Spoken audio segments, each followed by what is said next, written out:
Hola, hoy voy a presentar sobre los reinos africanos. Los reinos africanos fueron muchos, pero muchísimos, pero hoy les voy a hablar de los más importantes. El primero es el reino de Ghana. El reino de Ghana tenía una organización política muy buena. El que los dirigía se llamaba Tunka. El Tunka tenía los poderes religiosos y políticos. A él lo asistía en su tarea el Consejo del Tunka y los gobernadores de la provincia. Lo mantenían informado al soberano sobre todo lo que ocurría en los distritos. Era como los concejales de hoy en día. ¿Cómo era la administración de la justicia en el imperio de Ghana? Todas las mañanas el Tunka recorría la capital para escuchar a sus súbditos, escuchar todas las quejas, los reclamos, las sugerencias para su reino y también las quejas para hacer justicia en todo lo que pasara. Para los grandes asuntos del Estado había un edificio especial, como una especie de palacio de tribunales, donde el Tunka era asistido por los jueces para resolver todos los casos que tenía. En la economía, las creencias religiosas fomentadas desde el poder le inculcaron a la gente que el oro era el portador de un gran maleficio. El único que podía, gracias a sus supuestos poderes religiosos, poseer el oro era el Tunka. De esta forma, la población trabajaba en las minas de oro, pero debía entregar rápidamente el oro al rey. En Ghana se plantaba mijo, que es un cereal, arroz y sorgo. También se criaban ovejas, cabras y camellos. Su organización social era una sociedad igualitaria. Todos eran iguales y todos los integrantes del clan tenían los mismos derechos. Cada uno de los jefes de los clanes o los patriarcas eran responsables de todo lo que pasara en las tierras. La religión.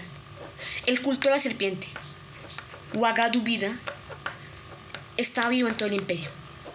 El culto se realizaba generalmente cerca del Palacio Real o en la casa de los gobernadores, en donde vivían los brujos, que eran los que se encargaban de hacer estos rituales o estas ceremonias, aparte de los sacerdotes, y los brujos también eran encargados de velar por las tumbas reales. El fin del imperio.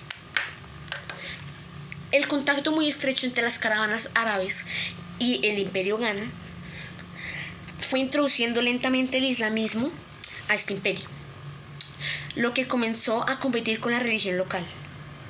El imperio resistió gracias a su poderoso ejército, pero el avance musulmán de los bravos guerreros almorávides logró vencer la resistencia, y en el año 1076 el imperio de Ghana sucumbió ante los musulmanes. ¿Cómo era su organización social? ¿Cómo era la organización social del imperio egipcio? En la cúspide está el faraón, rey y dios a la vez. Tenía todo el poder y el pueblo lo adoraba, pero también le tenía miedo.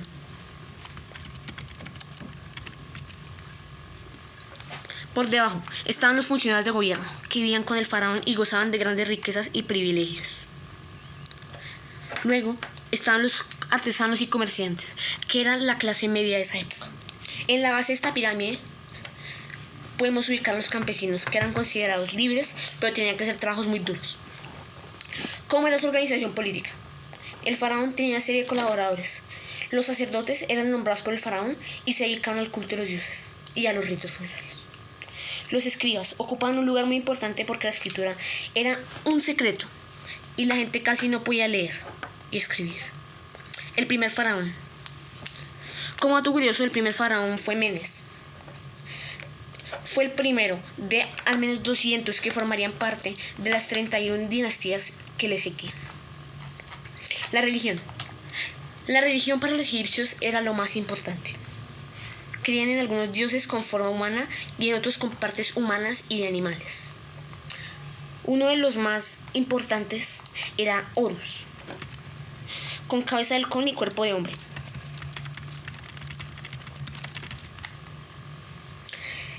Era el dios de los cielos. Después seguía Ra, que era el dios del sol, y Osiris, el dios del sol poniente, y presidía el juicio a los muertos. Por último tenemos el imperio de Mali. Fue el más próspero e influyente de los imperios de África Occidental. Existió desde el 1235 hasta el 1645.